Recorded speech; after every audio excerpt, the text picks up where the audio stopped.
¿Qué dejó daba la sensación, bueno, vos naturalmente también estuviste, pero que el alegato de Cristina, estuvo Carlos Beraldi hace un rato nada más, si bien por supuesto tuvo un registro jurídico, más dio la sensación de ser un alegato netamente político? Sí, bueno, a ver, creo que no sorprende. Lo que hizo la expresidenta el día viernes fue justamente darle la explicación política que tiene todo esto. Y es más político que jurídico, porque esta causa es política, claramente es política. Si fuese jurídica, no habría llegado nunca a la instancia donde llegó. Entonces creo que la expresidenta en la audiencia del día viernes dio una explicación muy clara para todos los argentinos respecto a los intereses políticos que estaban detrás de esta causa. Y creo que, bueno, nada, es como nos tiene acostumbrados, hace una lectura y lo explica de una manera para que todo el mundo pueda comprender efectivamente cuál es el contenido político que tiene esta denuncia, que tuvo el trámite de esta causa, y eso fue lo que se expresó el día viernes. Después, para lo jurídico, lo hacemos por escrito, lo explicarán otras defensas, digo, pero la expresidenta es la que le pudo dar ese contenido y ese contexto político que explica realmente la vergonzosa causa que se está llevando adelante. Yo recuerdo que me pasó mucho cuando nosotros contamos acá, cuando estaba Roberto Navarro, los compradores de dólar futuro en aquel momento. Sí. Yo hablaba con jueces, fiscales, empresarios, y todos en off decían: no existe esta causa, es un invento, no hay delito. Tal cual. Hasta que alguien lo dijo en on, después de esa publicación, que fue Mario Quintana. Porque era parte... El principal beneficiario, además, de los contratos de dólar futuro.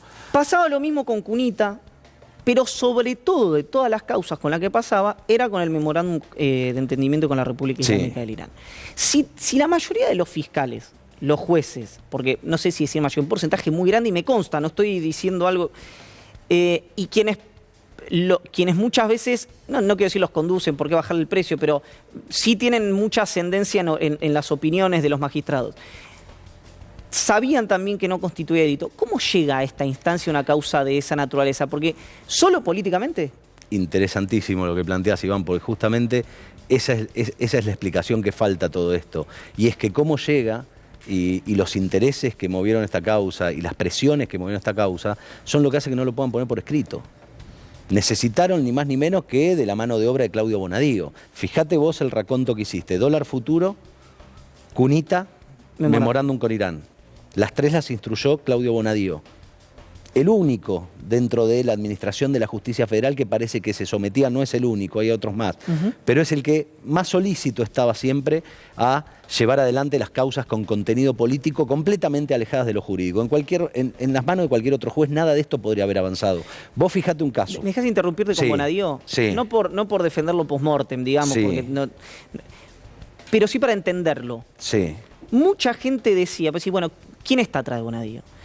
Y la mayoría decía: Bonadío tiene un enojo personal, no político, personal, nunca supe a qué hacían referencia, y es un átomo libre. ¿Era un átomo libre Bonadío o era parte de un dispositivo? Mirá, no creo que haya sido un átomo libre, es imposible. Vos fijate cómo el funcionamiento de toda la Administración de Justicia hacía que todo recaiga en Bonadío. Si hubiese sido una célula loca, un átomo libre o como quieras llamarlo, cualquier otra instancia le hubiese ponido un coto, un freno, y eso no pasaba.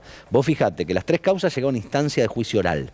Para que una causa llegue a instancia de juicio oral tiene que ser revisada por 2 instancias por lo menos. Estamos hablando de no menos de 7 u 8 personas. Entonces, no se trataba solo de comandar una sola persona. Fue un poder que estuvo detrás de la manipulación de todo el sistema de Administración de Justicia Federal. Después tenían que ir a buscar a alguien que les haga el trabajo.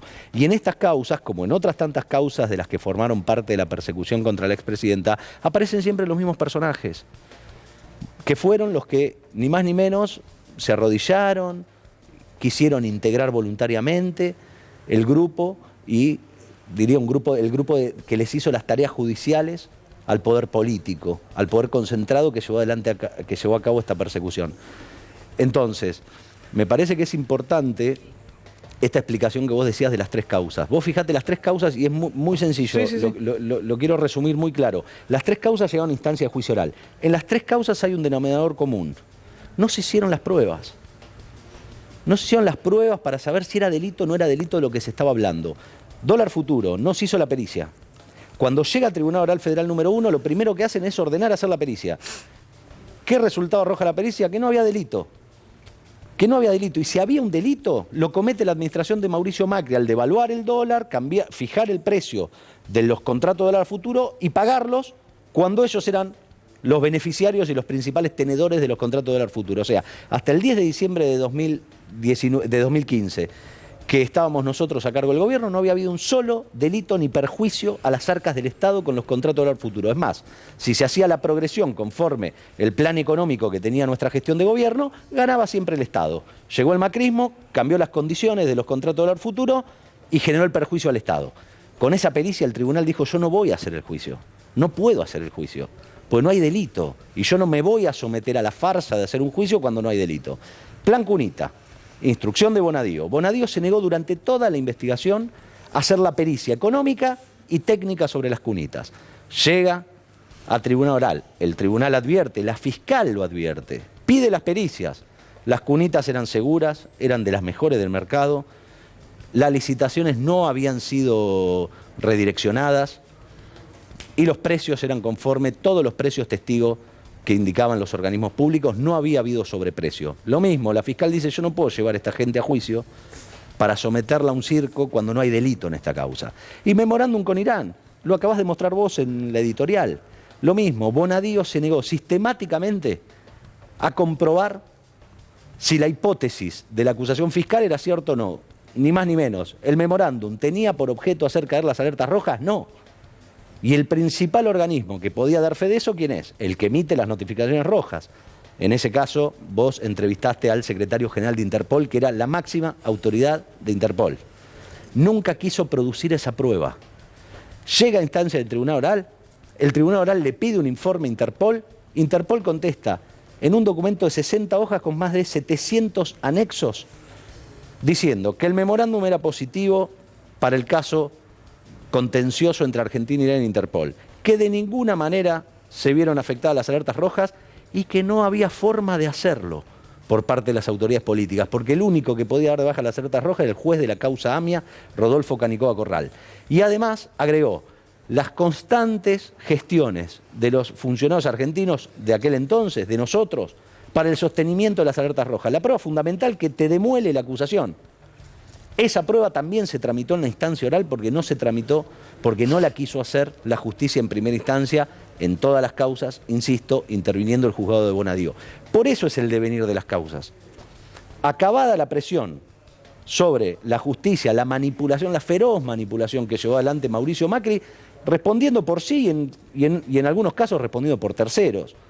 Terminada esa manipulación y esa presión, la justicia comienza a actuar normalmente y se da cuenta que todo lo que tramitó en los últimos años no están hechas las pruebas, se armaron causas sobre hechos que no son delictivos. Entonces eso es lo que estamos asistiendo ahora y en eso se enmarca la audiencia del día viernes, en la que nosotros quisimos que se discuta en una audiencia oral y pública la vergonzosa investigación que tuvo esta causa. Todo esto que estamos hablando, que se debata frente a los jueces y que escuchen cuál es la posición nuestra y cuáles son las pruebas que nosotros venimos ofreciendo hace 6 años y nadie quiso hacer.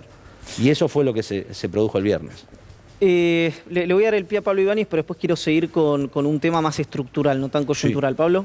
No, justamente pensando en esta idea de cierta cuestión pendular respecto a la justicia y una demanda que siempre hay un reclamo sobre la acción de la justicia, a veces la cuestión más vinculada con lo urbano y también con cuestiones de este tipo. Pero hay un planteo que es más de fondo, que uno lo escucha a veces en el gobierno, lo escucha en actores y dirigentes del Frente de Todos, que esta historia es decir, no es posible avanzar con reformas de fondo en cualquier tipo de la administración con una justicia en estas condiciones, con una justicia que siempre podría ser la frontera última que corte cualquier tipo de reforma en materia previsional, en materia impositiva, digamos, varias cuestiones que hubo en este plano. ¿Comparte este criterio? ¿Es una preocupación? Bueno, sí, es una preocupación, sin duda. A ver, es un pez que se muerde la cola, ¿no? De lo que se trata es, nosotros no vamos a dejar de insistir en eso y lo planteó muy claramente el presidente, tanto en la campaña electoral como ya asumidos en la gestión de gobierno. respecto de la profunda reforma judicial que nos merecemos. Obviamente toda reforma judicial, en el contexto democrático y constitucional nuestro, es a través de la sanción de leyes en el Congreso. Después, bien, como vos decís, y recogiendo esa opinión, es cierto que la última voz respecto de lo que es constitucional o no, incluso de las leyes que saca el Congreso, no deja de ser el Poder Judicial. Bueno, las reformas tienen que apuntar también a volver a la racionalidad en ese sentido. O sea, nosotros tenemos que cortar, y es una de las, creo que de los casos más paradigmáticos es este caso del memorándum de entendimiento con Irán, en el que tenemos que cortar definitivamente esto de que todo el accionar de los demás poderes del Estado sea revisado y la última palabra sea del Poder Judicial. Eso es mentira, ese no es el marco constitucional. Por ejemplo, el memorándum de entendimiento con Irán tuvo revisión judicial. En ejercicio de las facultades de revisión judicial que le da el 116 de la Constitución, el Poder Judicial lo declaró inconstitucional. Ahora bien, el Poder Judicial no puede convertirse en el criminalizador o no de los demás actos, de los demás poderes del Estado, cuando son en el marco del ejercicio de facultades propias que también le asigna la Constitución Nacional.